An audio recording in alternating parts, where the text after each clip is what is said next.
Iṣẹ́ àgbẹ̀, iṣẹ́ okòwò ni, ẹni kò ṣiṣẹ́ a máa jalè.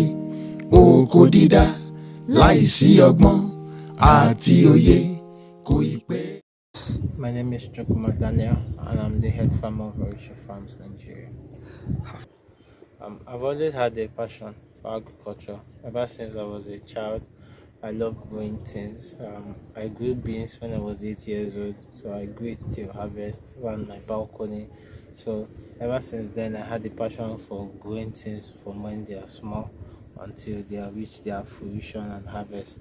So that passion led me into agriculture. So right from when I was young, I've always loved to grow things, and agriculture is literally all about growing things.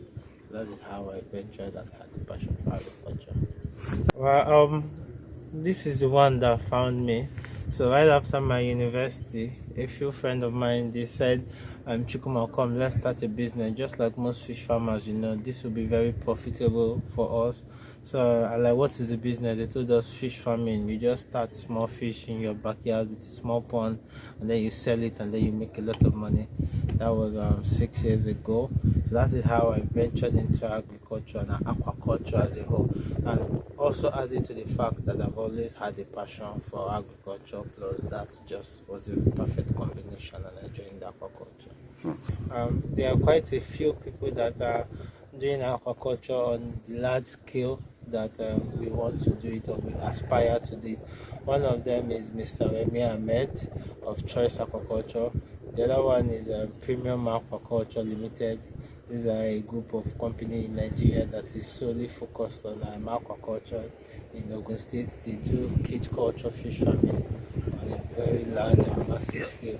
And then also close home here in Badagry, I also have Mr. Sedge of Sedge Farms, who we also look up to, and we love what he's doing in the aquaculture. So these are the people that we try to look up to and try to emulate their successes in the aquaculture space. As compared to other countries, I do not think so. But what we have is that we have youths that are now beginning to rise up to the agriculture and aquaculture space together. I think it started towards this Buhari administration, and he was very big on agriculture, and most of the youth caught the passion for agriculture. A person like me, I also know that I caught the passion for agriculture under the Buhari administration. So, but as a whole, I do not think Nigeria has enough youth yet in the agriculture space. There are more youth entering as before. Before it was strictly an old people centered sector, but now there are more youth, but still not enough youth yet. I think it's very simple. Provide basic agriculture infrastructure, provide agricultural credit facility that makes youth able to enter this agriculture space and be able to be successful and viable in it. If government can provide seed subsidies, agriculture import subsidies, provide good roads and make transport of agriculture commodity better, if they can give credit facilities to young farmers with proven ideas that can work and can be scaled up, if all these things are available to the young farmers, I think we'll have a situation where there are more youths that are involved in the Nigerian agriculture space. Fine. Okay. First of all, I think major challenge is information. I'll boil it down to two challenges: information and access to capital. Information is that one can have the passion and the passion for agriculture and want to really venture into that space, but you've not taken the time to know the things that are needed to thrive in that space. Take for instance, for us we had a cage culture facility here, but we didn't always start like this. We started as a small backyard fish pond in our in satellite dam, but we were not so profitable. But we always knew there were better information out there, so we always wanted to get better information.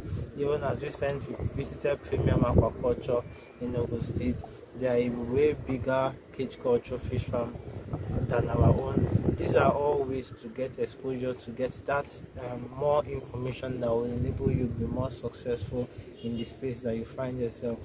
And also capital is also important. Fish is a aquaculture is a business, and all businesses need capital. So access to capital has always been a challenge to any fish farmer. So you can have the idea, you can have the right information, but if you don't have enough money to implement it, it's a problem. So most fish farmers, we also, and me, is a challenge that I feel, that we need access to capital to be able to implement the ideas that we have. As I said earlier, we always seek to gain more information. There's always information out there. There's Google, there's the internet, there's so much resources. Most of all these, there are other organizations that are doing what you are doing, but on a much larger scale. Their information are readily available on their website. You can just contact them, ask. Most of them are willing to accept you. Most of them are willing to mentor and tutor you. So as Orisha Farms, we always pride ourselves in getting more information. And then in the aspect of capital, we are not a bank, so we do not have a specific place where we drop money. So what we've tried to do is trying to create linkages between our farm and other organizations that have access to capitals, that have these shared goals as us. So we found ourselves linking ourselves with World Fish, Lagos State Government, IFAD. These organizations are proven to want to improve the livelihood of rural people through agriculture. So we are an agriculture firm, and this is also a shared objective of Orisha Farm. So we approach these organizations and we say, this is what we do, and we know that this is what you also do. Can we work together to do this? So that has, in a way, been able to bridge a little bit the access to capital problem that we face.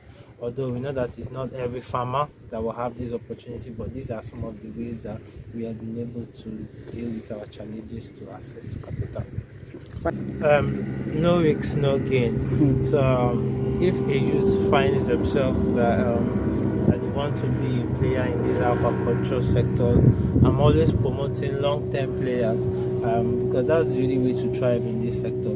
Most people, they are there 2 years and they are not seeing the results that they thought and they imagine that this sector will give them, and they are in. But we've been here 6 years, and it hasn't always been easy from the get-go. We had multiple first 3-4 years that we were not profitable, but we had to strive because we had long-term plans for the aquaculture sector. So anybody or any youth that is watching this video that has long-term plan for the aquaculture space, my advice is to keep striving, keep seeking for how to make whatever you're doing better, keep seeking for more information, keep trying to be better, and start.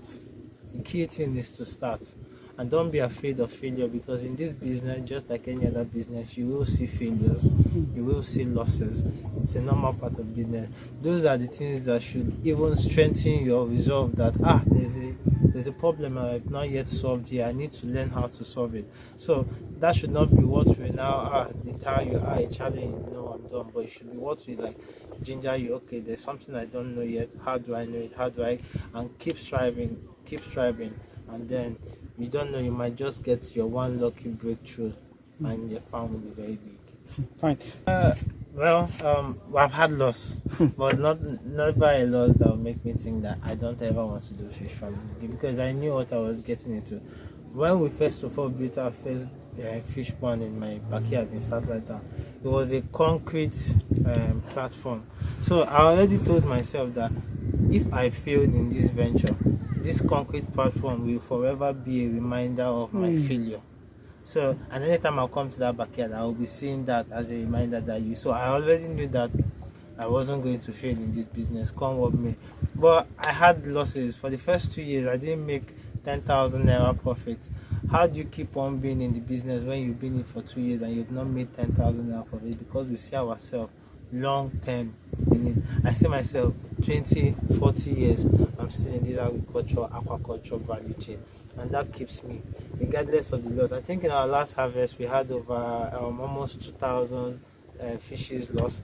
That's more than 40% of our profits, but that's not going to deter us.